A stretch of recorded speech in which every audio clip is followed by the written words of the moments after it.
জুমার দিনে আমরা সকাল সকাল গোসল করবো ইনশাআল্লাহ। আগে আগে মসজিদে যাব, পায়ে হেঁটে মসজিদে যাব এবং ইমামের কাছাকাছি বসার চেষ্টা করব। ইমাম সাহেবের খুতবা মনোযোগ সহকারে শ্রবণ করার চেষ্টা করব এবং খুতবা চলাকালীন কথাবার্তা বলবো না, কাউকে ডিস্টার্ব করব না। ইমামের সাথে নামাজ শেষ করব। নবী সাল্লাল্লাহু আলাইহি ওয়াসাল্লাম বলেছেন, প্রত্যেক পদক্ষেপের বিনিময়ে 1 বছরের নফল রোজা, 1 বছরের নফল নামাজের নেকি হবে ইনশাআল্লাহ। পারবো ইনশাআল্লাহ। 3 নাম্বার, জুমার দিনে 2টা ওয়াক্ত আছে। কয়টা? 2টা ওয়াক্ত উলামায়ে কেরামের ইজতিহাদ। হাদিসে আছে একটা সময়, হাদিসে আছে একটা সময়। উলামায়ে কেরামের সালাফের ইজতিহাদ যে এটা দুটো হতে পারে, মানে এই সময়ও হতে পারে, এই সময়ও হতে পারে। যে সময়ে আপনি যে দোয়াই করবেন কবুল হবে ইনশাআল্লাহ। যে দোয়াই করবেন কবুল হবে ইনশাআল্লাহ। ভাইরা, 2টা ওয়াক্ত হচ্ছে, এক, যখন ইমাম সাহেব খুতবা শুরু করেন এই সময় থেকে নিয়ে নামাজ শেষ হওয়া পর্যন্ত এইটুক সময়ে দোয়া কবুল হবে ইনশাআল্লাহ। আমরা দোয়া কবুল হওয়ার ওয়াক্তগুলো জানি না, তাই দোয়া কবুলের জন্য এখানে ওখানে ধন্না দেই। অথচ জুমার দিনে আল্লাহ পাক আপনার দোয়া কবুল করার জন্য একদম হাজির। জুমার দিন যখন খুতবা শুরু হবে আপনি দোয়া করা শুরু করবেন মনে মনে। আর খুতবার দ্বিতীয় অংশে ইমাম সাহেব দোয়া করেন, খুতবার দ্বিতীয় অংশে ইমাম সাহেব দোয়া করেন। আমরা বুঝি না বলেই দোয়ায় আমিন পর্যন্ত বলি না।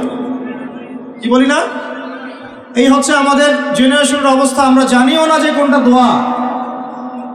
বাংলাদেশের 90% মানুষ জেনারেল ব্যাকগ্রাউন্ডের, তাদের মধ্যে বেশিরভাগ মানুষই জানে না যে কোনটা দোয়া হচ্ছে।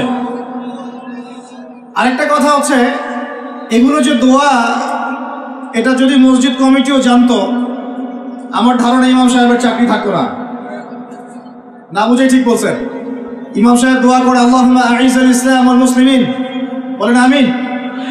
ইমাম সাহেব দোয়া করেন আল্লাহুম্মা আইজ্জাল ইসলাম ওয়াল মুসলিমিন, আল্লাহ ইসলাম এবং মুসলমানদেরকে ইজ্জত সম্মান দান করো। বুঝলেন কি দোয়া করেন? আল্লাহ আপনি মুসলমানদেরকে আর ইসলামকে ইজ্জত এবং সম্মান দান করেন। তখন আমরা বলি আমিন। ওয়া আযিল্লাশ শিরকা ওয়াল মুশরিকিন, আল্লাহ শিরক এবং মুশরিকদেরকে আপনি জিল্লতি দেন, ধ্বংস করেন। বলেন ওয়া আযিল্লাশ শিরকা ওয়াল মুশরিকিন, শিরক এবং মুশরিকদেরকে অপদস্থ করো। আমরা বলি আমিন। ওয়া দাম্মির আ'দা'আদ-দ্বীন, আল্লাহ তোমার দ্বীনের শত্রুদেরকে তুমি শায়েস্তা করো। আমরা বলি কি? আমিন। ওয়া দাম্মির আ'দা'আদ-দ্বীন ওয়ানসুর ইবাদাকাল মুমিনিন, আল্লাহ তোমার মুমিন বান্দাদেরকে তুমি সাহায্য করো। ইমাম সাহেব বলেন আল্লাহুম্মা উনসুর মান নাসারা দীন মুহাম্মদ সাল্লাল্লাহু আলাইহি ওয়াসাল্লাম, ও আল্লাহ মুহাম্মদ সাল্লাল্লাহু আলাইহি ওয়াসাল্লামের দ্বীনকে যারা সাহায্য করে তুমি তাদেরকে সাহায্য করো। আমরা বলি কি? আমিন। ওয়া খাযুল মান খাযালা দীন মুহাম্মদ সাল্লাল্লাহু আলাইহি ওয়াসাল্লাম, আল্লাহ যারা নবীর দ্বীনের সাথে দুশমনি করে তাদেরকে আল্লাহ তুমি ধ্বংস করো। আমরা কি বলি? এখন বলেন এই দোয়ার অর্থ যদি বাংলাদেশের সবাই বুঝতো, তাহলে কি ইমাম সাহেব দোয়া করার সময় আমরা চুপ করে বসে থাকতাম, মোবাইল টিপতাম, একে অপরের সাথে গল্প করতে পারতাম মসজিদে? আর ইমাম সাহেবেরও কি চাকরি থাকতো? ইমাম সাহেবেরও চাকরি থাকতো? উনি বলছেন আল্লাহ ইসলামের দুশমনদেরকে ধ্বংস করেন, ইসলামের দুশমনদেরকে ধ্বংস করেন। আর কমিটিতেই বসে আছে তাগুত। সে যদি জানতো যে দোয়ার অর্থ কি, তাহলে তো চাকরি থাকতো না। শোনেন, ওয়াজ নসিহত অনেক শুনবেন, শুনেছেন জীবনে। যতক্ষণ পর্যন্ত আমরা তাগুতের সাথে কুফরি করতে পারছি না আর আল্লাহর সামনে আত্মসমর্পণ করতে পারছি না, ততদিন পরিপূর্ণ মুসলমান হতে পারি নাই। আমি রেফারেন্স দিয়ে কথা বলছি। আল্লাহ পাক সূরা বাকারায় আয়াতুল কুরসি নাজিল করেছেন 255 নম্বর আয়াত। কত নম্বর? যেটা প্রত্যেক ফরজ নামাজের পরে পড়তে হয়, ঘুমানোর আগে পড়তে হয়, এবং এটা আপনাকে হেফাজত করবে। আল্লাহ পাকের রহমতে একজন ফেরেশতা আপনাকে প্রোটেক্ট করবে। ঠিক তার পরে আয়াতটা পড়ে দেখছেন কখনো? আচ্ছা, আয়াতুল কুরসি কয়জন পড়েছেন? আপনার এর পরের আয়াতটা কয়জন পড়েছেন? এই দেখেন আপনার আয়াতুল কুরসির পরের আয়াতটা শুনেন। আল্লাহ পাক বলছেন বা'দা আউযু বিল্লাহি মিনাশ শাইতানির রাজীম লা ইকরাহা ফিদ-দীন। দ্বীনের মধ্যে কোনো জবরদস্তি নাই। কি নাই ভাই? দ্বীনের মধ্যে কোনো জবরদস্তি নাই। ক্বাদ তাবায়্যানা রুশদু মিনাল গাই, মানে সত্য মিথ্যা, আলো অন্ধকার, হক বাতিল স্পষ্ট হয়ে গেছে। যেটা হেদায়েত আর যেটা গোমরাহি এটা স্পষ্ট হয়ে গেছে। স্পষ্ট হয় নাই? তারপরে আল্লাহ বলছেন মান ইয়াকফুর বিত-তাগুতি ওয়া ইউমিন বিল্লাহ ফাকাদ ইসতামসাকা বিল উরওয়াতিল উসকা। এই আয়াতটা তো আমরা অনেকে জানি না। আল্লাহ পাক বলেছেন মান ইয়াকফুর বিত-তাগুত, যে বা যারা তাগুতকে অস্বীকার করলো বা তাগুতের সাথে কুফরি করলো, ওয়া ইউমিন বিল্লাহ, এবং আল্লাহর প্রতি ঈমান নিয়ে আসলো, ফাকাদ ইসতামসাকা বিল উরওয়াতিল উসকা, সে ব্যক্তি একটা শক্ত রশি আঁকড়ে ধরলো, লা ইনফিসামা লাহা, যেটা কখনো ছিঁড়ে যাবে না ইনশাআল্লাহ। তাহলে আল্লাহ পাক এই আয়াতে বলছেন আপনাকে তাগুতের সাথে কুফরি করতে। কার সাথে? তাগুতের সাথে কুফরি করতে এবং মুমিন হতে। ঈমানদার হতে হলে তাগুতের সাথে কুফরি করতে হবে, আর তাগুতের প্রতি ঈমান রাখলে মুমিন হওয়া যাবে না। কথা বোঝা যাচ্ছে? তাহলে এখন ডেফিনেশন কি তাগুতের? কাকে বলে এটা? যেটার প্রতি কুফরি না করলে আমি মুমিন হতে পারবো না। এক, আল্লাহ বাদ দিয়ে যার ইবাদত করা হয় সেটা তাগুত। আল্লাহ বাদ দিয়ে যার ইবাদত করা হয় সেটা তাগুত। আল্লাহ বাদ দিয়ে এমন কারো দাসত্ব করা যেটা আল্লাহ রাব্বুল আলামিনের কোরআন এবং সুন্নাহ শরীয়তের মূলনীতির বাইরে, তাগুত। এমন কোন বিধান যেটার দাসত্ব করলে আল্লাহর কোরআনের বিধানকে অবজ্ঞা করা হয়, ওটাও তাগুত। এমন কোন সিস্টেম যে সিস্টেমটা আল্লাহ এবং তার রাসূলের বিধান মোতাবেক চলে না, গায়রুল্লাহর বিধান মোতাবেক চলে, ওটাও তাগুত। আমার কথা কি বোঝা যাচ্ছে? ভয় লাগতেছে? তাগুতের সাথে কুফরি না করতে পারলে মুমিন হতে পারবে না। এখন টপ টু বটম সব তাগুত, টপ টু বটম সব তাগুত।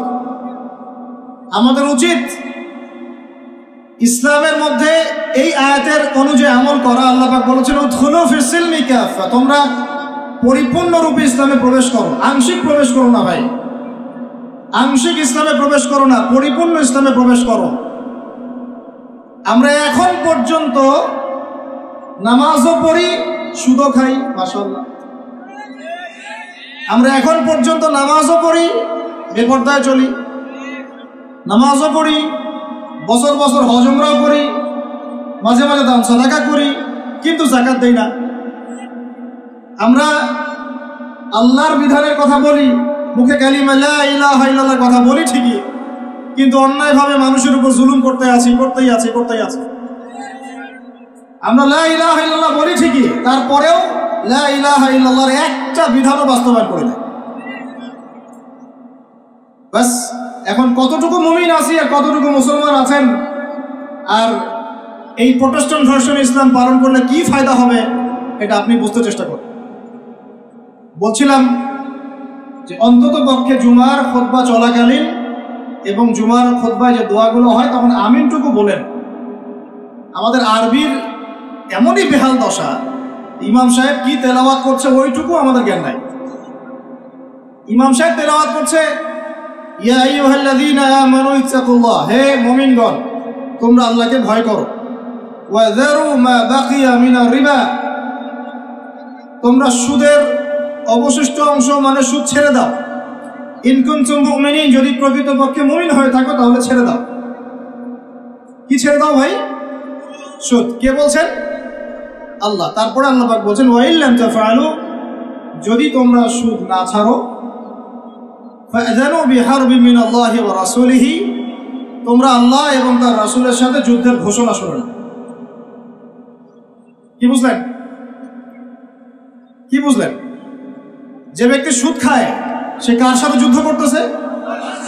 আর রাসূলের সাথে। যে ব্যক্তি সুদ খায় সে আল্লাহর সাথে যুদ্ধ করে, রাসূলের সাথে যুদ্ধ করে। মুসল্লি যারা দাঁড়িয়ে আছে, ইমাম সাহেব তেলাওয়াত করছে এই আয়াতটা, মুসল্লি হাই উঠাচ্ছে। এই হলো আমাদের আরবির অবস্থা। কোরআনের যে ক আমরা জানি না এটা তার অবস্থা। এই জন্যেই বাংলাদেশের মতো জায়গায় যারা 1.5 মিনিটের খুতবা দিতে 30টা ভুল করে তারাও শায়েখ হয়ে বসে আছে। 1.5 মিনিটের খুতবা, খালি ইন্নাল হামদুলিল্লাহি নাহমাদুহু ওয়া নাস্তাঈনুহু ওয়া নাস্তাগফিরুহু ওয়া নু'মিনু বিহি ওয়া নাতাওয়াক্কালু আলাইহি বলতে থাকতে হবে। 1.5 মিনিট লাগে। এর মধ্যে 30টা ভুল হচ্ছে। ভুলগুলো এমন যে একটার সাথে একটার অর্থ এত পার্থক্য হচ্ছে আসমান আর জমিন। বুঝেন, সূরার ফজিলত শুনেছেন, সূরা ভাষায় পড়বেন না। আগে আপনারা কোরআন তেলাওয়াত সহি করেন।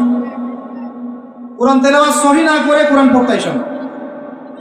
কোরআন তেলাওয়াত পড়তে আসেন না মানে বুঝাচ্ছি তাফসিরে যায়েন না, তাফসির ব্যাখ্যা বিশ্লেষণ এখানে যায়েন না। আগে আপনাকে কোরআন তেলাওয়াত সহি করতে হবে। আগে কোরআন তেলাওয়াত সহি করতে হবে। আলহামদু অর্থ দ্বারাই আল্লাহ পাকের জন্য সমস্ত প্রশংসা। শুধু হায়ের মাখরাজ ভুল হলেই আলহামদু বললেই অর্থ উল্টা যায়। সমস্ত নিন্দা আল্লাহর জন্য। নাউজুবিল্লাহ, বলেন নাউজুবিল্লাহ। কুল হুয়াল্লাহু আহাদ শুনেছেন, কুলের কাফ ভুল হলে আপনার অর্থ চেঞ্জ হয়ে যাবে। পড়ছেন আলিফ লাম মিম যালিকাল কিতাব লা রাইবা ফিহি। আলিফ লাম মিম এটা এমন একটা কিতাব যে কিতাবে কোনো সন্দেহ নাই। লা মানে বলেন, লা মানে নাই, রাইব মানে সন্দেহ, ফিহি মানে এর মধ্যে, ফিহি মানে এর মধ্যে মানে কোরআনের মধ্যে। তো এখন লা মানে নাই, যেটাতে মদ আছে, আর যেটা লা, যেমন ইন্নাল ইনসানা লাফি খুসর, ইন্না নিশ্চয়ই, আল ইনসান মানুষ, মানব জাতি। লা মানে এখানে অবশ্যই, এই লা এর উপর মদ নাই। ফি মানে মধ্যে, খুসর মানে ক্ষতি। নিশ্চয়ই মানুষ অবশ্যই ক্ষতির মধ্যে আছে। এক লা এর অর্থ না, আরেক লা এর অর্থ অবশ্যই হ্যাঁ। বুঝাতে পারতেছি ভাই? এক লা এর অর্থ বলেন না, আরেক লা এর অর্থ অবশ্যই হ্যাঁ। এখন আপনি যদি পড়েন যালিকাল কিতাব লা রাইবা ফিহি, কি অর্থ দাঁড়ায়? আপনি অর্থ করেন দেখি কি অর্থ দাঁড়ায়। এটা এমন একটা বই, নাউজুবিল্লাহ, যে বইয়ের মধ্যে অবশ্যই আস্তাগফিরুল্লাহ, কি হলো এটা? কুফর, ঈমান থেকে কুফর। কুল ইয়া আইয়ুহাল কাফিরুন, বলো হে কাফের সম্প্রদায়, লা আ'বুদু মা তা'বুদুন, আমি তার ইবাদত করি না যার ইবাদত তোমরা করো। লা আ'বুদু, এখানে মত আছে, লা আ'বুদু, আমি ইবাদত করি না, মা তা'বুদুন, যার ইবাদত তোমরা করো। এটা ঈমান কি না? ঠিক আছে তেলাওয়াত। এখন যদি লাম চেঞ্জ করে দেন, যদি বলেন যে লা আ'বুদু মা তা'বুদুন, কি অর্থ হবে? মানুষ তো বোঝেই না যে তাসাআলুনা বিহি ওয়াল আরহাম বলছেন, তাসআলুনা বিহি ওয়াল আরহামের অর্থ কি পার্থক্য? বিসমিল্লাহির রহমানির রহিম বলছে কি? বিসমিল্লাহির রহমানির রহিম। আমার কথাগুলো মন দিয়ে শুনেন। ইসলাম কায়েম করতে পারবেন না যতদিন আপনি কোরআনওয়ালা হচ্ছেন না। কথা বুঝতে পারেন নাই? ইসলাম কায়েম করতে পারবেন না যতদিন কোরআনওয়ালা হচ্ছেন না। আর কোরআনওয়ালা, হাদিসওয়ালা, সুন্নতওয়ালা ততদিন হতে পারবেন না যতদিন বিশুদ্ধ করে তেলাওয়াত করা শিখছেন। আমাকে একজন সাহাবী দেখাবেন, একজন সাহাবী যিনি কোরআন তেলাওয়াত করতে পারতেন না। আছে? আছে? এমন একজন তাবিঈ দেখান যিনি কোরআন তেলাওয়াত করতে পারতেন না। এমন একজন তাবিঈ দেখান যিনি কোরআন তেলাওয়াত করতে পারতেন না। আমি আপনাকে বাংলাদেশের কয়েক কোটি মানুষ দেখাতে পারবো ইনশাআল্লাহ, যদি আমাকে অথরিটি দেওয়া হয়, যারা কোরআনের আলিফও জানে না, বাও জানে না। এখন আপনি এই জেনারেশনটাকে দিয়ে কি দিন কায়েম করতে চাচ্ছেন বাংলাদেশে? পারবেন? মনে হচ্ছে পারবেন যদি এদেরকে প্রশিক্ষিত করতে পারেন।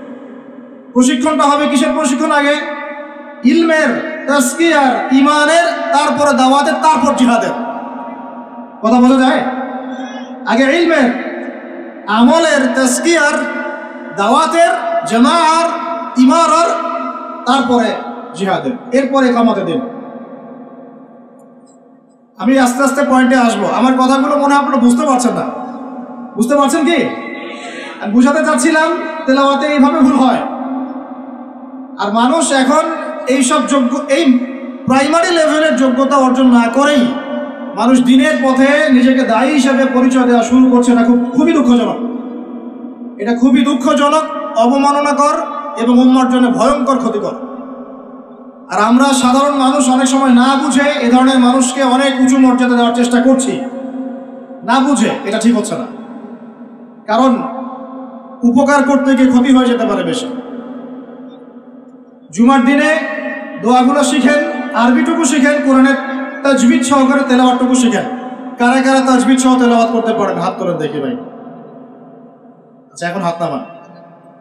আমাকে এখন বলেন আপনারা কারা কারা যদি আগামীকাল সকালে কোরআনের জন্য জীবন দেওয়ার প্রশ্ন ওঠে কারা কারা দিবেন?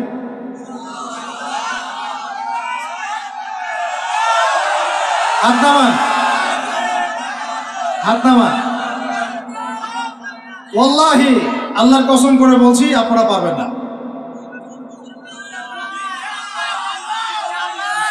আচ্ছা আচ্ছা, ইনশাআল্লাহ আল্লাহ কবুল করেন। তাহলে আমাকে আগে কোরআন তেলাওয়াতটা সহি করে দেখান। জীবন দেওয়া অনেক পরের কথা, জীবন দেওয়া অনেক বড় কথা কি না? এটা কি এত সহজ? এত সহজ না ভাই, এত সহজ না। 3 দিনের রিমান্ডে একদম আপাতমস্তক সব চেঞ্জ হয়ে যাবে। কয়দিন? 3 ঘন্টা রিমান্ডে, মাত্র 3 ঘন্টা। বড় বড় ইমানদারের রিমান্ড দেখবেন যে বের হয়ে গেছে পিছন দিক দিয়ে, নাই শেষ নাই। এত সহজ না আল্লাহর জন্য জীবন দেয়া। আগে আল্লাহর জন্য তো আপনি নামাজই পড়তে পারছেন না, আপনি আল্লাহর জন্য তাহাজ্জুদই উঠতে পারছেন না। তাহাজ্জুদই তো উঠতে পারছি না আমরা তাহাজ্জুদে উঠতে না পারি, রাত্রে জেগে আছেন, রাতের একটা অংশ তো নামাজ পড়ছেন না। আল্লাহর জন্য তো আপনি দোয়া কালামগুলো মুখস্থ করলেন না, কুরআনটাও তেলাওয়াত করে এখনো শিখলেন না, 40টা হাদিস আপনি মুখস্থ বলতে পারছেন। এখন পর্যন্ত আল্লাহর জন্য আপনি হালাল খাওয়া শুরু করতে পারলেন না। আমি কাউকে উদ্দেশ্য করে কথা বলছি না, আমভাবে বলছি। ও যদি বলি এখানে যদি কেউ চোর থাকেন তার উপর একটা চর, তাহলে কি আপনি দাঁড়ায় বলবেন যে আমি সেই চোর? কিছু মানুষ তো বলছে আর কি। এখন বাদ দেন, আল্লাহর জন্য এখন পর্যন্ত আমরা হালাল খাওয়া তো ধরতে পারলাম না, সুদ খেয়ে যাচ্ছি। আয়াত একটা তেলাওয়াত করলাম, এটা আল্লাহর সাথে যুদ্ধ করা, নবীর সাথে যুদ্ধ করা। ইমাম সাহেব তেলাওয়াত করে, আমি বুঝি না, আমার হাই ওঠে। নামাজে দাঁড়ায় চেয়ার নিয়ে কারাকারি করি, কে আগে চেয়ার নিয়ে কারাকারি করতে?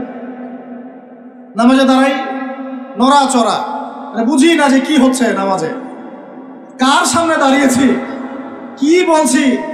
আর আল্লাহ পাক যে আমাকে দেখছেন, আমার যে নামাজে আল্লাহর সামনে দাঁড়িয়ে আমি আছি, আল্লাহ পাকের সামনে আমাকে এভাবেই কিয়ামতের দিন মানে ইন্ডিভিজুয়ালি দাঁড়াতে হবে। নামাজ কি ফিলিংস দিবে? নামাজে দাঁড়িয়ে গা চুলকাচ্ছি, আঙ্গুল ফুটাচ্ছি, নড়াচড়া করছি, হাই উঠাচ্ছি, আর ইমাম সাহেব যদি একটু তেলাওয়াতটা লম্বা করে ফেলছে ব্যাস, তাহলে তো অবস্থা খারাপ, পরের দিন থেকে চাকরি নাই। এতগুলো কথা আমি ভূমিকায় বলতে চাই নাই, শুধু মূল কথাটা হচ্ছে এখানে ভাই আমাদের সবাইকে আগে বেসিকটা ঠিক করতে হবে। রাজি আছে কি নাই? ওয়াজ শুনে কোনো লাভ নাই ভাই, আমার ওয়াজ শুনে কোনো লাভ হবে না। আপনি যদি আপনার বেসিক ঠিক না করেন, আমার ওয়াজ করেও কোনো লাভ নেই। আপনাকে হয়তো এটার জন্য আমি কিছু আজার পাবো, নিয়াত ঠিক থাকলে। আপনি শুনেছেন, আপনার কোনো ওজোর থাকবে না কালকে আমাদের মাঠে, ব্যাস এতটুকুই। কিন্তু আদতে এই বাংলার জমিনে দিন কায়েম হবে না। আর আমার মনে হয় না যে আমরা সবাই চাই যে আমরা দিনটা কায়েম করি, আমার মনে হয় না আমরা সবাই এটা চাই। গুটি কয়েক কিছু মানুষ চায়, বাকিরা মনে করে কি দরকার এত ঝামেলায় যাওয়ার, কি দরকার, ভালোই তো আছি, স্ত্রী সন্তান বউ বাচ্চা নিয়ে আসি, চাকরি বাকরি করছি, ব্যবসা বাণিজ্য করছি, খাচ্ছি যাচ্ছি, এভাবেই কবরে যাব। কয়জন ফিকির করে যে আমি একটা তাফসির লিখে যাই, বা একটা বই লিখে যাই, বা আমি অ্যাটলিস্ট কিছু হকের কথা বলে যাই, বা আমি অ্যাটলিস্ট একটা অ্যাসোসিয়েশন ফর্ম করি, দিনের জন্য কিছু করি, বা আমি অ্যাটলিস্ট একটা মসজিদ মাদ্রাসা করে তুলি, বা আমি যুবকদেরকে শিক্ষিত করার জন্য বা দিনের পথে আনার জন্য কোনো ফিকির করি, বা আমি আলেমদেরকে একসাথে করার একটা ফিকির করি। কয়জনের এই ফিকিরগুলো থাকে? আসলে সেলফি, ভিডিও, ছবি, এই মানে বাহ্যিক আবেগ, এগুলো দিয়ে ভাই কিচ্ছু হবে না। আমার আগেও এখানে বসে বসে, এরকম মঞ্চে বসে বসে বহু বরেণ্য ওলামায়ে কেরাম ওয়াজ করে গেছেন বাংলার মাটিতে, এবং তাদের অনেকেই কারাগারে চলে গেছেন। বহু মানুষ তাদের ওয়াজ শুনে ঠিক ঠিক বলতো, গরম গরম বক্তব্য দিতেন, এবং মানুষও ঠিক ঠিক বলতেন, জনগণও তাকে আর উস্কে দিত যেন সে আরো গরম বক্তব্য দেয়। হ্যাঁ, বিশ্বাস করেন, বিগত তারা যখন নাই, বিগত 1 বছর 2 বছর 3 বছর 4 বছর 5 বছর চলে যায়, ওই ঠিক বলা জনগণ একবারও তাকে খোঁজ দিতেও যায়নি, একদিনও দেখতে যায়নি তাকে, একদিনও তার পরিবারের খবর নেয় নাই। একদিনও জানে নাই তার স্ত্রী কিভাবে রাত কাটাইছে, একদিনও তার সন্তানের খোঁজ নেয় নাই, তাকে এই বিপদ থেকে মুক্ত করার জন্যে টাকা পয়সাও খরচ করে নাই, মামলা মোকদ্দমায় দৌড়াদৌড়ি করে নাই। আমরা ফ্যান্টাসিতে দিন কায়েম করতে পারবো। আমার কথা একটু তিক্ত, কিন্তু কথাগুলো বাস্তব। আজ না হোক কাল বুঝবেন ইনশাআল্লাহ, আজ না হোক কাল বুঝবেন ইনশাআল্লাহ। এখন 2023 সাল চলছে, 1444 হিজরি চলছে। 1444 মানে নবী সাল্লাল্লাহু আলাইহি ওয়াসাল্লাম 1444 বছর আগে দিন কায়েম করে চলে গেছেন পৃথিবীতে। 1444 বছর পর এসে আমরা এগুলো নিয়ে কথাবার্তা বলছি। আমরা জানি না আমাদের সামনে জাতিগতভাবে, বৈশ্বিকভাবে আর এমনিতেই ইউনিভার্সাল কতটুকু সময় বাকি আছে, আমরা এটা জানিও না। হাদিসে অনেক আগেই বলা হয়েছে যে এই 2 আঙ্গুলের ডিস্টেন্স যতটুকু, তোমরা আমার 2 আঙ্গুল দেখো, এই 2 আঙ্গুলের ডিস্টেন্স যতটুকু আমার আগমন আর কিয়ামতের দূরত্ব এতটুকু। নবীজি অনেক আগে বলেছেন যে আসর থেকে মাগরিব সময়টার উদাহরণ, মিসাল হচ্ছে আসর থেকে মাগরিব। এইভাবে দিন কায়েম হয় না। আমরা যদি দিন সত্যিকার অর্থে কায়েম করতে চাই, আগে বেসিক ঠিক করতে হবে। আজকে রাতে দোয়া কবুল হবে ইনশাআল্লাহ। এখন যেহেতু আমরা একটা জামার মধ্যে আছি, আল্লাহর ফেরেশতারা এটা ঘিরে রেখেছেন ইনশাআল্লাহ। আল্লাহ পাক অবশ্যই আমাদের কথা শুনছেন, দোয়া শুনছেন। সবাই আগে দোয়া করি, নিয়াত করি যে এই নামাজের কথাটা আপনার কানে চলে গেল, আজকের পর থেকে কোনোদিনও যেন নামাজ না ছুটে যায়। জোরে বলেন মুজাহিদদের মতো। আল্লাহ আমাদের দোয়া আপনি কবুল করুন। আমাদের কারো যেন কখনো এক ওয়াক্ত নামাজও আল্লাহ মিস না যায়, এবং নামাজে আমরা যা পড়বো তা যেন বুঝতে চেষ্টা করি। আল্লাহ পাক আমাদের সবাইকে কোরআন বিশুদ্ধ করে তেলাওয়াত করার তৌফিক দান করেন, এবং কোরআনের ভাষা আরবি শেখার তৌফিক দান করেন। আরবি না শিখে আমরা দাওয়াতি কাজে আসবো না, এবং আমরা সবসময় মুহাক্কিক ওলামায়ে কেরামের সাথে থাকবো। তাদের সাথে থেকে আমরা দিন শিখব, তাদের সোহবতে থাকব, তাদের কাছে পরামর্শ করব, তাদের কাছে সিলেবাস করে নিয়ে পড়াশোনা করব, করে নিজের যোগ্যতাকে বাড়াবো ইনশাআল্লাহ। আল্লাহ পাক আমাদের দোয়া যেন কবুল করেন। আমরা সবাই হালাল খাবো আগে ইনশাআল্লাহ, কোনোভাবেই হারাম রিজিকে যাব না ইনশাআল্লাহ। আল্লাহর সাথে যুদ্ধ করব না, নবীর সাথে যুদ্ধ করব না, সুদভিত্তিক অর্থনীতির সাথে আমাদের যেন কোনো সম্পর্ক না থাকে। যদিও এটা এই বিশ্বে একদম অলমোস্ট ইম্পসিবল। আমি বলছি অলমোস্ট ইম্পসিবল। এই বিশ্বে সুদভিত্তিক অর্থনীতির অক্টোপাসের এই চক্রজাল থেকে বের হওয়া অলমোস্ট ইম্পসিবল, কিন্তু একেবারে অসম্ভব নয়। আল্লাহ পাক যদি তৌফিক দেন আর আমাদের নিয়ত যদি ঠিক থাকে, ইনশাআল্লাহ চেষ্টা করলে আল্লাহ পাক রাস্তা দেখাবেন ইনশাআল্লাহ। স্বেচ্ছায় সুদ খাবো না, কারণ নবীজি বলছেন 4 শ্রেণীর মানুষকে আমি লানত করলাম, অভিশাপ। 4 শ্রেণীর মানুষকে আমি অভিশাপ করলাম। 1 শ্রেণী যে সুদ খায়, 1 শ্রেণী যে দেয়, 1 শ্রেণী সাক্ষী থাকে, আর 1 শ্রেণী লিখে রাখে। আর আপনি যে জবটার জন্য এত ট্রাই করছেন, আলটিমেটলি জবটা এই 4টার কোনো একটাতে পড়বে। বুঝতে পারেন না? আলটিমেটলি আপনি যে জবের জন্য ট্রাই করছেন, এখন দিনরাত একাকার করে দেখেন কোনো না কোনোভাবে এই 4টার মধ্যে পড়ে যায় কিনা। পড়ে গেলে আপনার আমার উপরেও নাউজুবিল্লাহ আল্লাহ নবীর লানত অভিশাপ চলে আসবে। এদিকে যাচ্ছি, আল্লাহ হেফাজত করুন। আর ভয়ঙ্কর হাদিস তো অনেকদিন বলেছি, অনেকদিন শুনেছেন, আবারও শুনেন, কারণ আল্লাহ পাক সূরা আর রহমানে একই আয়াত 32 বার রিপিট করেছেন। কতবার? ফাবিআই আলাই রাব্বিকুমা তুকাযিবান। একটা আয়াত এতবার বলার কি দরকার ছিল? আল্লাহ পাক কি কোরআনের শব্দের অপচয় করেন? কোরআনে কি একটা শব্দের অপচয় আছে? জুলকারনাইন বাদশাহ বা অনেকে নবী বলেন আলাইহিস সালাম একটা কওমের কাছে গিয়েছিলেন, দেখলেন তারা সূর্যের আলো থেকে রক্ষা করার জন্য কোনো সভ্যতা ওদের কাছে নাই। ওই পুরো সভ্যতার বর্ণনা আল্লাহ পাক একটা শব্দের মতো দিয়েছেন, কাযালিকা। কাযালিক তারা এমনই ছিল, কাযালিক তারা এমনই ছিল, তা শেষ। ওইটারই তাফসীর করেছেন কত বরেণ্য উলামায়ে কেরাম। তাহলে সেই কোরআনে আল্লাহ পাক একই আয়াত এতবার রিপিট করলেন কেন? আল্লাহ পাক আমাদেরকে তার নিয়ামতগুলো চোখে আঙ্গুল দিয়ে দেখাই দিচ্ছেন, আর কোন কোন নিয়ামত তোমরা অস্বীকার করতে চাও। ওই জন্য আবারও বলছি, সুদের কথা আগেও বলেছি, আবারও বলছি, হাদিসটা আবারও শোনেন। যে ব্যক্তি সুদ খায় সে যেন তার মায়ের সাথে জেনা করে। যে ব্যক্তি সুদ খায় সে যেন তার মাকে বিয়ে করলো। আল্লাহর কসম, আল্লাহর কসম করে বলছি। আর এই কথাগুলো বলার পিছনে আমার আল্লাহ সন্তুষ্টি ছাড়া কোনো স্বার্থ নাই। আল্লাহর কসম যে আমরা বাংলার জমিনে এই বিশ্বের দ্বারা নিয়ন্ত্রিত এই অর্থ ব্যবস্থার মধ্যে ঢুকে পড়ে আমরা প্রত্যেকটা মুসলিম কান্ট্রি, শুধু বাংলাদেশে না, প্রতিটা মুসলিম কান্ট্রিতেই এখন সুদ ভিত্তিক অর্থনীতি চলছে। এবং আল্লাহর কসম করে বলছে আমরা মুসলমান হয়েও এখনো নিজেদের মায়ের সাথে জেনা করছি না। 7টা বিয়ে জায়েজ না জায়েজ এটা নিয়ে আপনারা প্রশ্ন করেন, কারণ হচ্ছে ভাইরাল ইস্যু, মজা লাগে, উত্তর আপনিও জানেন। কিন্তু সুদ দিয়ে যে মায়ের সাথে জেনা করতেছেন এই প্রশ্ন করেন না কেন? হ্যাঁ, বিয়ে শাদী নিয়ে প্রশ্ন করেন, দিন কায়েম নিয়ে প্রশ্ন করেন না কেন? শীতের দিনে বিয়ে করতে মজা লাগে না লাগে এইসব আলোচনা হয়, আল্লাহর জমিনের দাওয়াত জিহাদ নিয়ে কথা বলেন না কেন?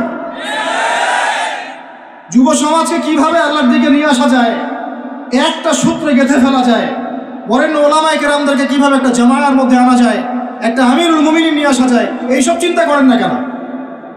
সারাদিন কি এইসব মাসলা মাসাইল শিখতে থাকবেন? সারা জীবন এগুলোই করতে থাকবেন? সময় নাই হাতে আমাদের। এই জায়গাগুলো কে পূরণ করবে? এই জায়গাগুলো তো খালি হয়ে যাচ্ছে দিন দিন, কে পূরণ করবে? অনলাইনে বসে বসে পোস্ট লেখা সহজ, সমালোচনা করা সহজ, একটা কমেন্ট করা সহজ, লাইক শেয়ার দেওয়া সহজ। এই চেয়ারগুলো আপনি এসে পূরণ করেন, আসেন। এই চেয়ারগুলো, উম্মার নেতৃত্ব প্রদানকারী জায়গাগুলো আপনারা পূরণ করেন, আসেন। পড়াশোনা করেন, সাহসী হন, সবরের পরিচয় দেন, মুজাহাদা করেন, প্রশিক্ষিত হন, হয়ে আসেন, কথা বলেন, জামায়া গড়ে তোলেন, উম্মাকে নেতৃত্ব দেন, আসেন।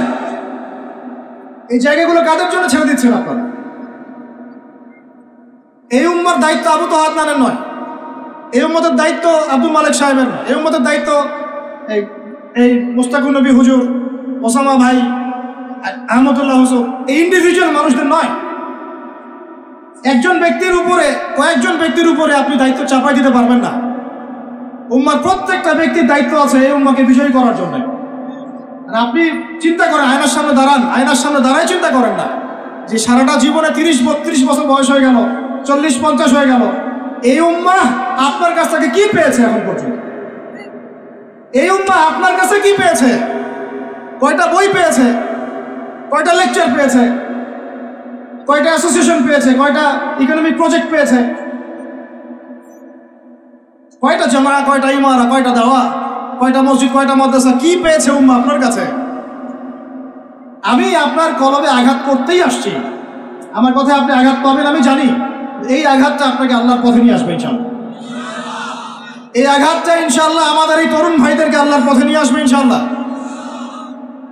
সাহসী মানুষদের মতো বলেন ইনশাআল্লাহ।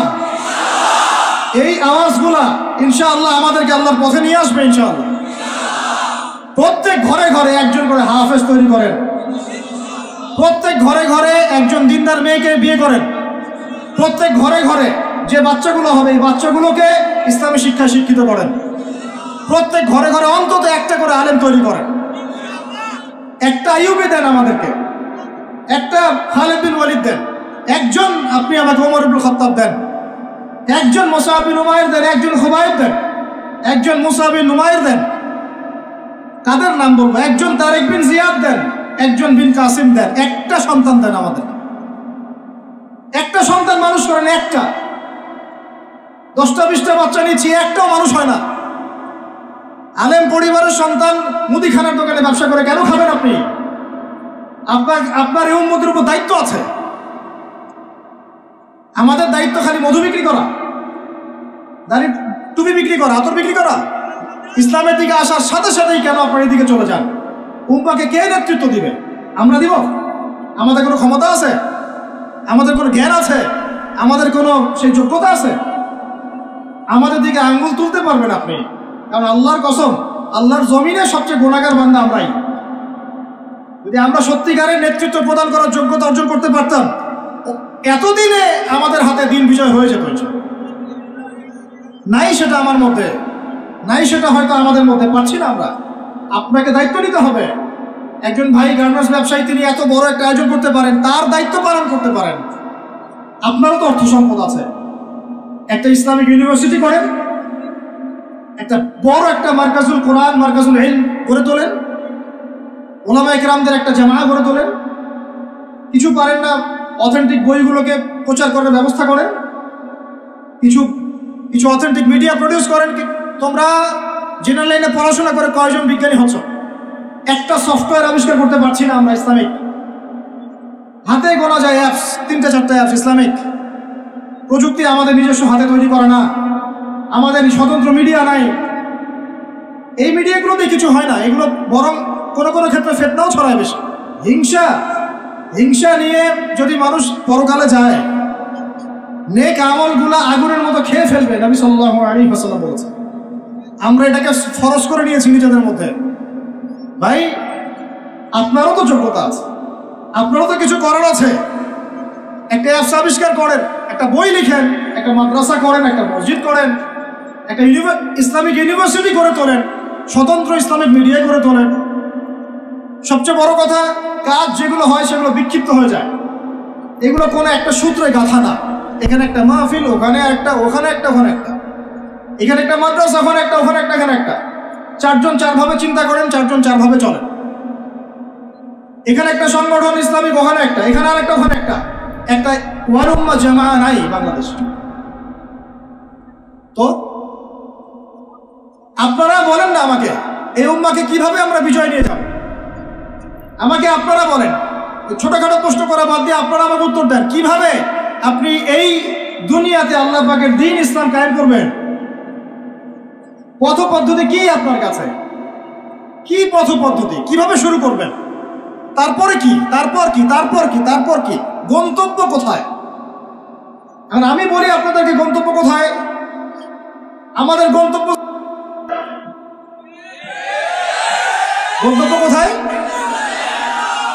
আল্লাহর কসম করে বলতেছি, আল্লাহ রাব্বুল আলামিনের কোনো পরোয়া নাই যদি বাংলাদেশে দিন কায়েম না হয়, যদি পাকিস্তানে না হয়, মালয়েশিয়াতে না হয়, এইখানে না হয়, ওইখানে না হয়, আল্লাহর কোনো পরোয়া নেই, কিছু যায় আসে না। কারণ আখিরুজ্জামান স্টাডি করলে আপনি পাবেন যে অবশ্যই অবশ্যই নবী ঈসা ইবনে মারইয়াম এই পৃথিবীতে আবার আসছেন ইনশাআল্লাহ। এবং তিনি আসার আগেই মুসলিমদের মধ্যে একজন ত্রাণকর্তা আসবেন, তার নাম মুহাম্মদ। তার নাম কি? মুহাম্মদ। বাবার নামও আব্দুল্লাহ, মায়ের নামও আমিনা। মিল থাকবে বংশের, উঁচু নাক, চওড়া কপাল, নবী সাল্লাল্লাহু আলাইহি ওয়াসাল্লামের চেহারার সাথে সাদৃশ্য থাকবে। মুসলমানদেরকে নেতৃত্ব দিবেন ইনশাআল্লাহ। আমি বলছিলাম আল্লাহ পাকের কোনো পরোয়া নাই, কারণ এই হাদিসগুলো স্টাডি করলে আপনি দেখবেন মুসলমানদের হাতে আসতে যাচ্ছে ইনশাআল্লাহ। ওইখানে ঈসা আলাইহিস সালাম 40 বছর ইসলামী খেলাফত কায়েম করবেন ইনশাআল্লাহ। খিলাফত নাই, ইসলামের প্রতিষ্ঠার কথা আপনি ভুলে যান। খিলাফত ছাড়া ইসলামী প্রতিষ্ঠার কথা ভুলে যান। ঈসা আলাইহিস সালাম এসে কোনো সন্ধি করবেন না, ইউনাইটেড নেশনসে গিয়ে বলবেন না যে আমাকে একটা স্বাধীন রাষ্ট্র প্রতিষ্ঠার অনুমোদন দেন। তিনি এই কথা বলবেন না। তিনি বলবেন না যে আমাকে ডলার দেন। IMF-এ গিয়ে বলবেন না আমাকে ঋণ দেন। বরং তিনি এই পুরো বৈশ্বিক কুফরি তাগুতি শক্তির গোড়ায় গিয়ে আঘাত করবেন ইনশাআল্লাহ। যতদিন পর্যন্ত এই পুরো বিশ্বে যে অ্যালায়েন্স এর পতন না হচ্ছে, ততদিন পর্যন্ত মুসলমানরা স্বাধীন হতে পারে নাই। আমরা এখন পর্যন্ত স্বাধীন হতে পারি নাই, এটাই সত্য কথা। কখন স্বাধীন হবেন আপনি? কখন এই উম্মাহ স্বাধীন হবে? যখন আপনার আমার কথায় পশ্চিমারা উঠবে বসবে, তখন। যখন আপনার আমার কথায় উঠবে আর বসবে, তখন। যখন আপনার আমার কথায় এই পুরো কুফরি তাগুতি শক্তির উঠবে বসবে, তখন বুঝবেন উম্মাহ স্বাধীন হয়েছে। স্বাধীনতা শুনছেন? বেলাল ইবনে রবাহ স্বাধীন, যখন তাকে পিটানো হচ্ছে, সেকল দিয়ে বেঁধে শেষরায় টানা হচ্ছে। বেলাল ইবনে রবাহ সেদিন স্বাধীন ছিলেন, কারণ তিনি আল্লাহ ছাড়া কারো দাসত্ব করেন না। আবু জাহেলের নির্মম নির্যাতন, উমাইয়া বিন খালাফের নির্মম নির্যাতন বেলাল ইবনে রাবাহকে পরাধীন করতে পারে নাই। বেলাল স্বাধীন আঘাতের মধ্যে। সুমাইয়া স্বাধীন। সুমাইয়ার নাম শুনেছেন?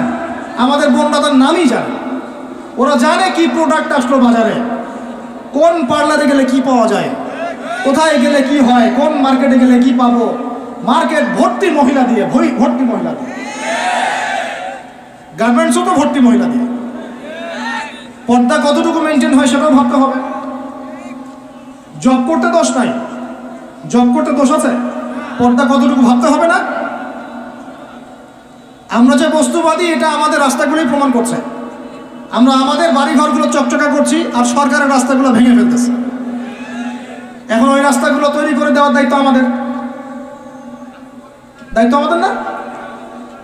অবশ্যই আমাদের, কেন আমরা তো খেয়ানত করলাম, সরকারি মাল দড়িয়ামে ডাল, এরকম চিন্তা করলাম। ওদিকে যেতে যাচ্ছি না।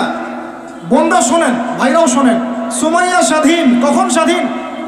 যখন আবু জেহেল তাকে বলছে যে তুই এই জন্যই ইসলাম কবুল করেছিস যে মুহাম্মাদের সৌন্দর্য দেখে তুই তার প্রেমে পড়েছিস। নাউযুবিল্লাহ সাল্লাল্লাহু আলাইহি ওয়াসাল্লাম কি বলেছে বলেন? তুই মুহাম্মাদের সৌন্দর্য দেখেই মনে হয় তার প্রেমে পড়েছিস। নাউযুবিল্লাহ, আস্তাগফিরুল্লাহ। সুমাইয়া রাদিয়াল্লাহু আনহা তখন বাধা, হাত পা বাধা, হাত পা বের করার কোনো অপশন নাই, বাধা আছে। এক জটলা থুতু মুখে একত্রিত করে আবু জেহেলের মুখের উপর থু করে থুতু দিয়ে দিয়েছে। সুমাইয়াও থুতু দিয়েছিল আবু জেহেলের মুখে। এবার আবু জেহেল কি করেছে শুনেন। আবু জেহেল তার কাছে একটা বর্ষা ছিল, বর্ষা চেনা যায়, বর্ষা সামনের অংশ চোখা, এটা দিয়ে সুমাইয়া রাদিয়াল্লাহু আনহার লজ্জাস্থানে আঘাত করে তাকে শহীদ করে দিয়েছে। ব্যথা অনুভব করলেন না?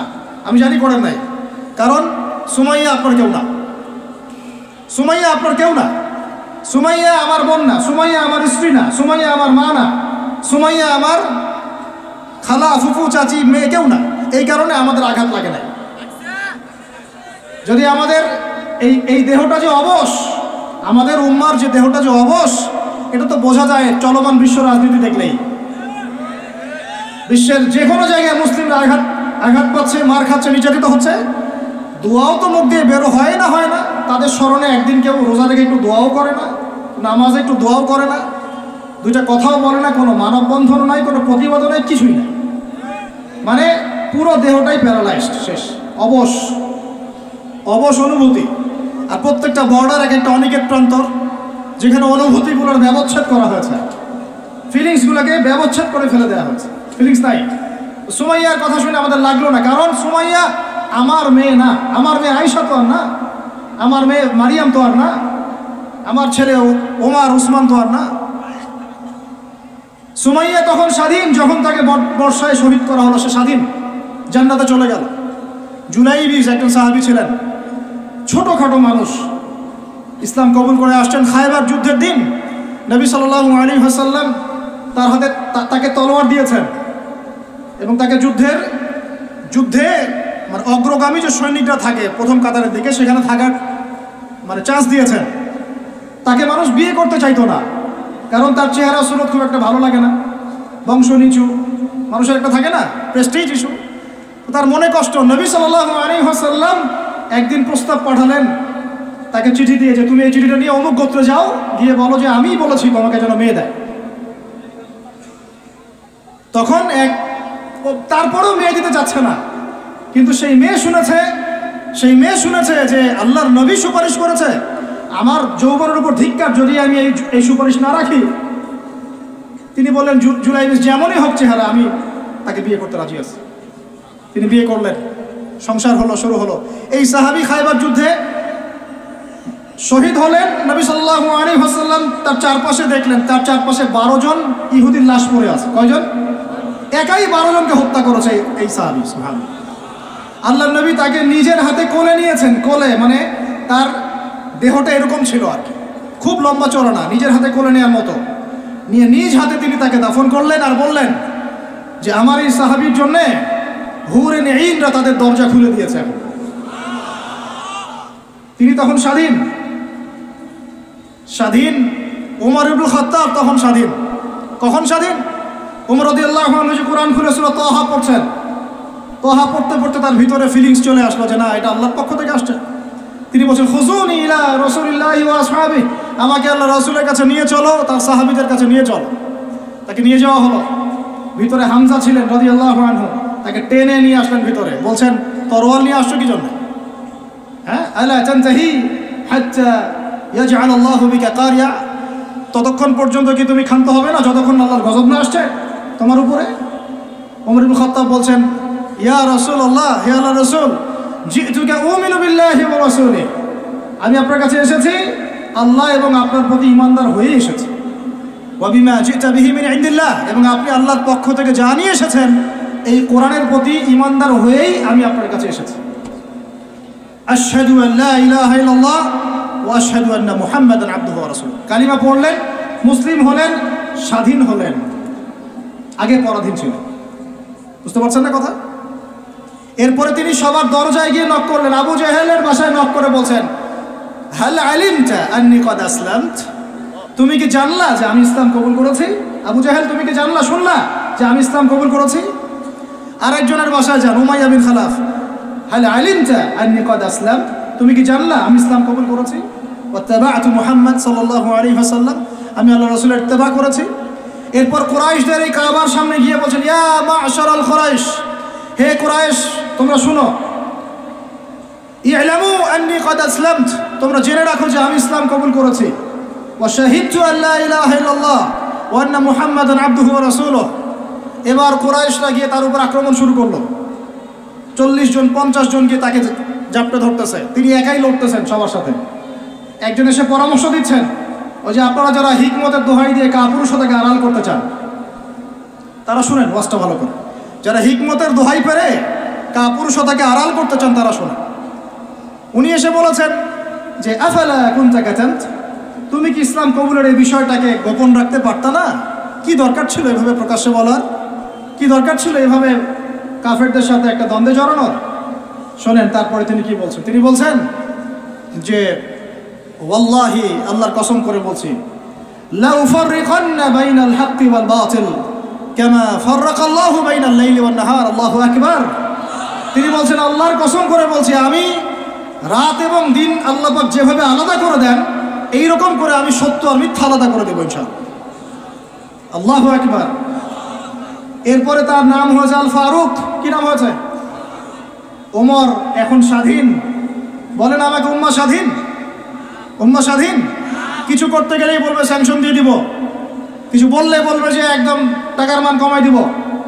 আরও কিছু যদি বলতে চায় আমাদের প্রশাসন গভর্নমেন্ট, তারা যদি আরও বড় পদক্ষেপ নিতে চায়, প্রশাসন গভর্নমেন্ট যদি বলতে চায়, বলতে পারে বা বলে ওই ইউনাইটেড নেশনসে গিয়ে যে আমরা আমাদের দেশ থেকে আমাদের সেনাবাহিনী পাঠাবো, আমাদের পক্ষে, আমাদের মুসলিমদের পক্ষে যুদ্ধ করবে, এই কথা যদি বলতে পারে বা বলে, দেখবেন তাদের সমস্ত শক্তি দিয়ে বাংলাদেশকে আক্রমণ করে ফেলছে। আর আপনি আমাকে বলেন আমরা স্বাধীন? উম্মাহ স্বাধীন? ওই তাগুতি শক্তির, বিশ্ব কুফরি শক্তির পরাজয় না হওয়া পর্যন্ত মুসলমানরা স্বাধীন না। আর ঈসা ইবনে মারিয়াম এই গাল গল্প করতে আসবেন না, তিনি মানুষকে খালি সুরসুরি মার্কা ওয়াজ করতে আসবেন না, তিনি আসবেন ওই গোড়ায় আঘাত করতে ইনশাআল্লাহ। আল মাহদি মানুষকে সুরসুরি মার্কা ওয়াজ করবেন না, খালি ফজিলত আর ফজিলত, এভাবে নয়। তিনি আসবেন দাওয়াতের মিশন নিয়ে, উম্মাহকে ঐক্যবদ্ধ করবেন, কুফারদের সাথে মুসলমানদের একদম হবে, তারপরে এদের একটা একটা করে খুঁজে বের করে ইনশাআল্লাহ। আল্লাহর কসম করে বলতেছি, আমাদের একটা মুসলিম ভাইয়ের রক্ত বৃথা যাবে না, একজন শিশুর রক্ত বৃথা যাবে না ইনশাআল্লাহ। একজন বোনের ইজ্জতের মূল্য ওদেরকে দিতে হবে ইনশাআল্লাহ। 1914 সাল থেকে 2023 পর্যন্ত প্রায় 3.5 লক্ষ মানুষকে হত্যা হয়েছে, এর হিসেব ওরা দিবে ইনশাআল্লাহ। এর হিসেব আমরা নিব ইনশাআল্লাহ, আমরা ছাড়বো না ইনশাআল্লাহ। আর মনে রাখেন, আমাদের এখানে কি হবে তারপরও আল্লাহ পাক করবেন না। আল্লাহ পাক জানেন কোন জায়গা থেকে দিন কায়েম করতে হবে। ঈসা ইবনে মারিয়াম 40 বছর ওই তখ্ত থেকে, ওই সিংহাসন থেকে পুরো বিশ্বটাকে শাসন করবে ইনশাআল্লাহ। আপনারা আঞ্চলিক রাজনীতি নিয়ে পড়ে আছেন থাকেন, আমি বিশ্ব রাজনীতি নিয়ে কথা বলছি। আঞ্চলিক পলিটিক্স নিয়ে আমার কোনো আগ্রহ নাই, কারণ আমি জানি এই পুরো সাবকন্টিনেন্ট শাসন করবে ঈসা আলাইহিস সালাম। যদি আমরা তার পক্ষের লোক হয়ে যাই তাহলে আমরা ইজ্জত সম্মান পাবো ইনশাআল্লাহ। আর যদি আমরা তার বিপক্ষে চলে যাই দেখবেন জিল্লতি আর জিল্লতি নেমে আসবে, আল্লাহ মাফ করুন। এখন শুনেন, ইবনুল খাত্তাব স্বাধীন এইখানে হামজা রাদিয়াল্লাহু আনহু স্বীকার করে আসছেন।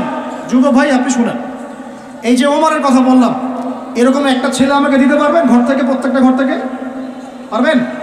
সাহস আছে খালি বলবে যে আমি রাত দিন যেমন আল্লাহ আলাদা করে দেন আমি সত্য মিথ্যা আলাদা করে দেবো ইনশাআল্লাহ। পারবে? তোমরা টিকটক চালাচ্ছ, পাবজি খেলতেছো, ফ্রি ফায়ার খেলতেছো, মেয়ে নিয়ে পড়ে আসো, তোমরা কিভাবে উম্মাকে নেতৃত্ব দিবা?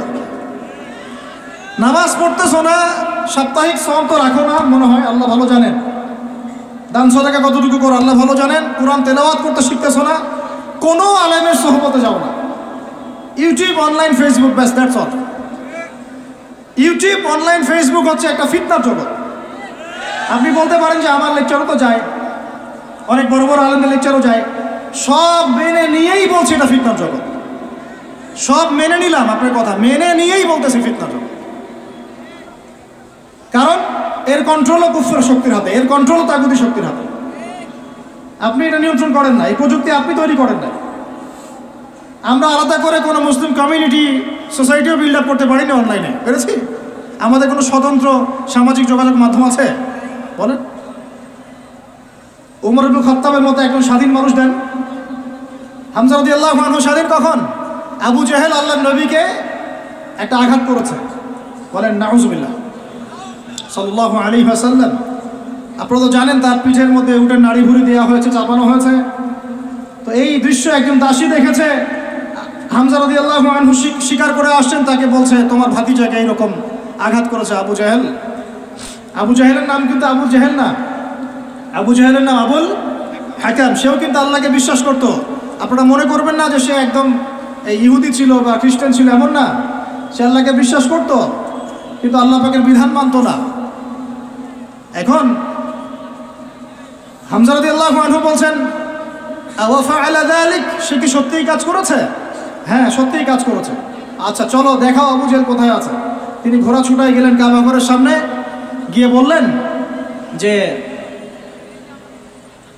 তুমি আমার ভাতিজাকে গালি দিয়েছ, তুমি আমার ভাতিজাকে আঘাত করেছ, জেনে রাখো আমি আজকে থেকে আমার ভাতিজার দিনের উপর আছি। এই কথা বলার সাথে সাথে তার উপর আক্রমণের চেষ্টা করা হচ্ছিল। তিনি নিজে একটা ঘুষি দিয়ে আবু জেহেলের একটা দাঁত ফেলে দিলেন।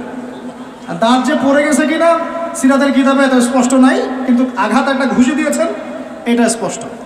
ঘুষি দিয়ে বলছেন রুদ্দাহা ইনিস্তাতা, রুদ্দাহা ইনিস্তাতা, যদি সাধ্য থাকে এই ঘুষিটা আমাকে ফেরত দিয়ে দেখা, সাধ্য থাকলে আমাকে আরেকটা আঘাত করে দেখা। আকুলু মা ইয়াকুল, আমি তাই বলি যা আমার ভাতিজা বলে। শাহিদতু আল্লা ইলাহা ইল্লাল্লাহ ওয়া আন্না মুহাম্মাদান আবদুহু ওয়া রাসূলুহু, আমি সাক্ষ্য দিচ্ছি বা দিলাম আল্লাহ ছাড়া কোনো ইলাহ নাই, মুহাম্মদ আমার ভাতিজা আল্লাহর রাসূল। তোর সাধ্য থাকলে আমাকে ঠেকা। এরকম জেনারেশন দিতে পারবেন? আপনার ছেলেটা কি এরকম? আপনার ভাইরা কি এরকম? এই আমাদের মায়েরা তাদের সন্তান কি এরকম যে মেয়েদেরকে ঘরে নিয়ে আসছেন? এই মেয়েগুলোও কি সুমাইয়ার মতো?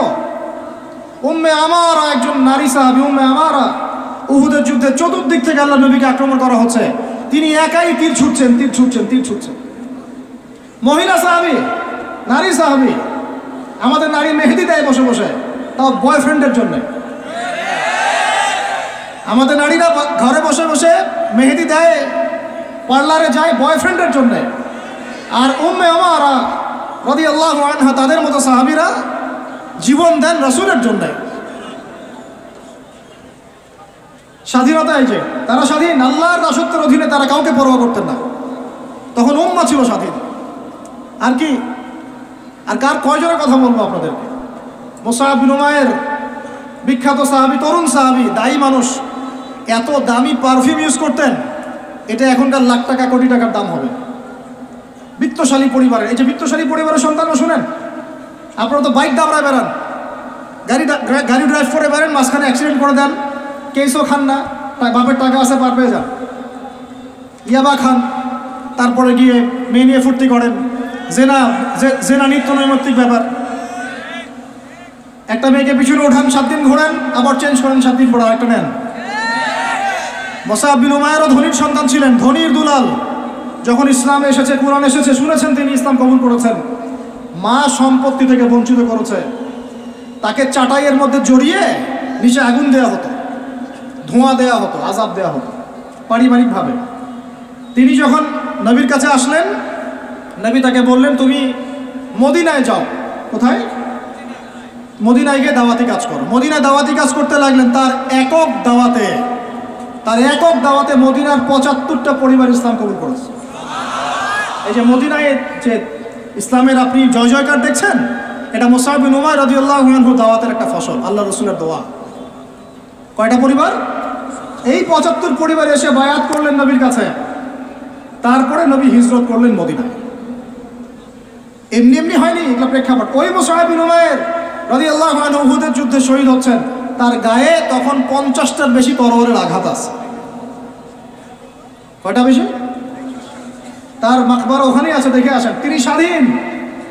সকালবেলা যুদ্ধ হচ্ছে। ওই সময়ে পৃথিবীতে যারা ওই সময় যুদ্ধ করছেন মুসলিমদের পক্ষে, আল্লাহর জমিনের মধ্যে সবচেয়ে শ্রেষ্ঠ মানুষ তারা, সবচেয়ে শ্রেষ্ঠ জীবন, শ্রেষ্ঠ মৌত। ওখানে তারা উঠবেন, তখন তাদের গা থেকে মেশকাম্বরের ঘাম ছুটতে থাকবে। মারেফত থাকলে আপনিও পাবেন, অন্তরের মধ্যে কলুষতা থাকলে আপনি পাবেন না, তো স্বাভাবিক। এখন মুসআব বিন উমাইর কি পরাধীন না স্বাধীন? বলেন, তিনি কি পরাধীন না স্বাধীন? স্বাধীন মুসআব বিন উমাইর। আরেকজনের কথা শুনেন, বলতে থাকলে আপনাদের সারা রাত ফজর হয়ে যাবে।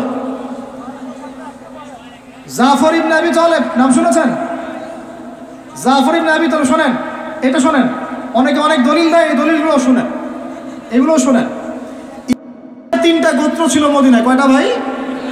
একটা বনু কুরাইজা, বনু কাইনুকা, বনু নাজির। বনু কুরাইজা, বনু কাইনুকা, বনু নাজির, এই 3টা গোত্রের সাথে আমাদের চুক্তি ছিল। আমরা একটা সনদের মধ্যে ছিলাম। গাদ্দার, এরা সনদ ভঙ্গ করলো, ঠিক যেমন করে তারা এখন করছে এইভাবে। সনদ ভঙ্গ করলে বনু কাইনুকার বাজারে আমাদের এক মহিলা সাহাবী, তিনি বোন গিয়েছেন হাজতে, সোনার দোকানে। ইহুদি তাকে বলছে নিকাব খোলো, সে নিকাব খুলবে না। ইহুদি দুষ্ট, ষড়যন্ত্র করে তার কাপড়ের একটা অংশ রশি দিয়ে গিট বেঁধে দিয়েছে। আমাদের দিন ইমাম উঠতে গিয়েছেন, সদর একটু খুলে গেছে, নাউজুবিল্লাহ। চিৎকার করে উঠেছেন।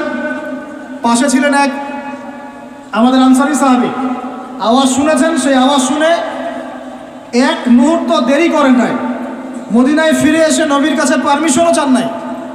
বুঝেন, দলিল বুঝেন। তিনি এক মুহূর্ত দেরিও করেন নাই, মদিনায় ফিরে গিয়ে নবীর কাছে পারমিশনও নেন নাই। তার কাছে একটা খোলা তরোয়াল ছিল, বের করেছেন, একটা কোপ দিয়ে সাহসীদের মতো বলেন আল্লাহু আকবার। আমি দলিল দিচ্ছি আপনাকে, এই সাহাবী নবীকে গিয়ে জিজ্ঞাসা করেছেন, পরামর্শও নিয়েছেন। তার সামনে তার বোনকে এইভাবে টিস করা হয়েছে, এক মুহূর্ত দেরি করেন নাই। এবার ওই সাহাবীর উপর আক্রমণ করে ওই সাহাবীকে শহীদ করে দিয়েছে, নাই শেষ, উনাকে ফেলেছেন। তারপরে এই কেসটা নবীর দরবারে আসলো। নবীর দরবারে আসার পরে নবী সাল্লাল্লাহু আলাইহি ওয়াসাল্লাম সাহাবীর ব্যাপারে কোনো সমালোচনা তো করলেনই না। সাহাবী, তুমি ভুল করেছো, আমাকে জিজ্ঞেস করো নাই, আমার পরামর্শ কেন নেও না, এগুলো তো বললেনই না। বরং তার অন্যান্য সাহাবীদেরকে বললেন, সবাই যুদ্ধের বর্ম পরে বের হও, বনু কুরাইজা, বনু কাইনুকাকে আক্রমণ করতে হবে। ওই উম্মার সাথে এই উম্মার কোনো সম্পর্ক আছে? ওই আরবের সাথে এই আরবদের কোনো সম্পর্ক আছে? ওই স্বাধীনতার সাথে এখনকার এই পরাধীনতার কোনো সম্পর্ক আছে? এরপরে আপনারা ফ্যান্টাসি নিয়ে পড়ে আছেন। আল্লামা রুমি বলতেন, উনি একজন বড় সুফি মানুষ ছিলেন। উনি বলতেন যে আমি যা বুঝি আর আমি যা জানি, বুঝতে পারি, তোমাদেরকে বলে কি লাভ, তোমরা তো বুঝবা না। কে বলতেন?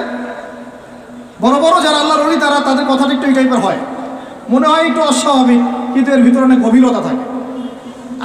আমি নিজেও এই কথা বলতেছি, আমরা যা বুঝি, যা বুঝতেছি, যা দেখতেছি, তা আপনাদেরকে বলে বুঝাতে পারবো না, বলেই বা কি লাভ, আপনি হয়তো বুঝবেন না। এই একটা ঘটনা দলিল পেলেন। আরেকটা শোনেন, আরেকটা কওম হলো বনু নাজির। রাসূলকে দাওয়াত দিয়েছে, দাওয়াত দিয়ে বলছে যে আমরা ইসলাম কবুল করবো, আসেন নেগোশিয়েট করি।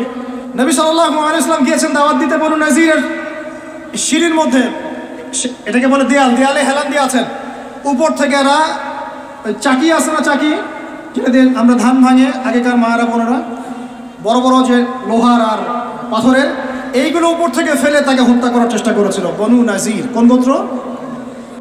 বনু নাজির। আল্লাহ নবী জিবরাইল আলাইহিস সালামের মাধ্যমে জানতে পারলেন, সেখান থেকে উঠলেন, উঠে বললেন যে ঠিক আছে বনু নাজিরকে আমরা অবরোধ করব। 1.5-2 মাস অবরোধ করে রাখা হলো, সূরা হাসরে পড়ে দেখেন। এরপরে এরা নিজেদের ঘরবাড়িগুলো কাঁধে করে নিয়ে মদিনা থেকে বিতাড়িত হলো। বনু নাজির দলিল নাম্বার 2। 3 বনু কুরাইজা, বাকি আছে শুধু একটা এখন বনু কুরাইজা। বনু কুরাইজাকে বলা হচ্ছে আমাদের সাথে থাকবে, অন্যদের সাথে যাইতে পারবে না। Okay fine.